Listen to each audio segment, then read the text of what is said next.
یہ نئے سال کا آغاز ہے، ہم نئے عزم کے ساتھ آگے بڑھیں اور اپنی صبح کا آغاز صلاۃ التہجد سے کریں۔ تہجد کے لمحے اللہ کی رحمتوں کے نزول کے خاص لمحے ہوتے ہیں۔ میرے بزرگ فرمایا کرتے تھے کہ باطن کی صحت کے لیے تہجد کی نماز بہت ضروری ہے اور جسم کی صحت کے لیے صبح کی سیر بڑی ضروری ہے۔ تو یہ دو چیزیں جو ہے وہ بہت ضروری ہے۔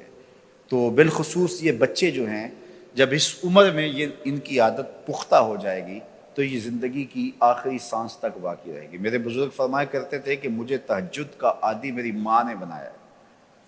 وہ کس طرح کہتے ہیں کہ جب تہجد کا وقت ہوتا تو میری ماں میرے پاؤں آ کے دباتی تھی اور میں جلدی سے اٹھ جاتا تو وہ تہجد کے لیے مجھے مصلی پہ بٹھاتی۔ اس کے بعد نماز فجر ادا کیجئے اور سورۃ یاسین جو شخص اپنے دن کا آغاز سورہ یاسین سے کرتا ہے، سارا دن اس کی حفاظت ہوتی ہے، شیاطین سے، شریروں سے، شر سے، گناہوں سے اور بہت سارے معاملات سے اور نادیدہ حملوں سے، بہت کچھ چیزوں سے اللہ تعالیٰ اس کو محفوظ رکھتا ہے۔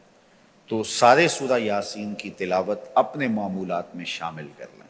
نماز فجر کی ادائیگی کے بعد آپ ہلکی پھلکی ورزش ضرور کیجئے۔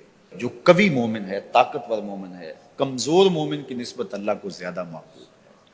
تو طاقتور مومن، قوی مومن، یہ مطلوب ہے شریعت کا اور یہ مقصود ہے شریعت کا۔ پھر سونے سے قبل سورۃ الملک ایک مرتبہ ضرور پڑھیے گا۔ جس طرح سورہ یاسین پڑھتے ہیں تو سارا دن آپ کی حفاظت رہتی ہے، اور سورہ ملک اگر پڑھتے ہیں تو ساری رات آپ کی حفاظت رہتی ہے۔ اور سورہ واقعہ ایک مرتبہ یہ زندگی میں معمول بنا لیں، کیونکہ ہمارے جو معاشی مسائل ہیں اس کا بہترین روحانی حل سورہ الواقعہ ہے۔ سورہ الواقعہ کی تلاوت کرنے والا کبھی بھی کنگال نہیں رہتا۔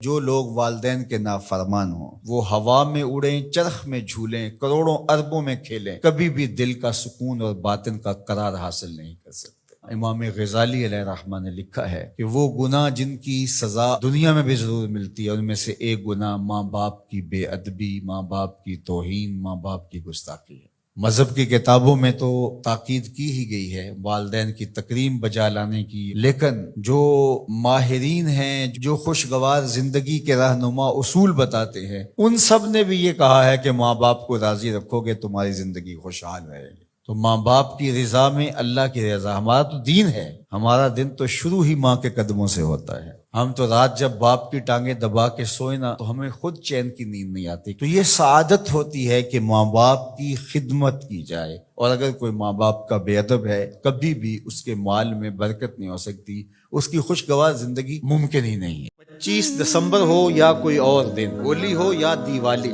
یا کوئی اور موقع ہو، غیر مسلموں کے ساتھ ہمیں رواداری کا جو سبق ہمارے دین نے ہمیں دیا ہے ہمیں اچھی طرح سے یاد ہونا چاہیے۔ ہم نے غیر مسلموں سے رواداری کا طریقہ مغرب سے نہیں سیکھنا، آمنہ کے لال سے سیکھنا ہے۔ تو ہمیں کبھی بھی اس عقیدے سے انحراف نہیں کرنا چاہیے۔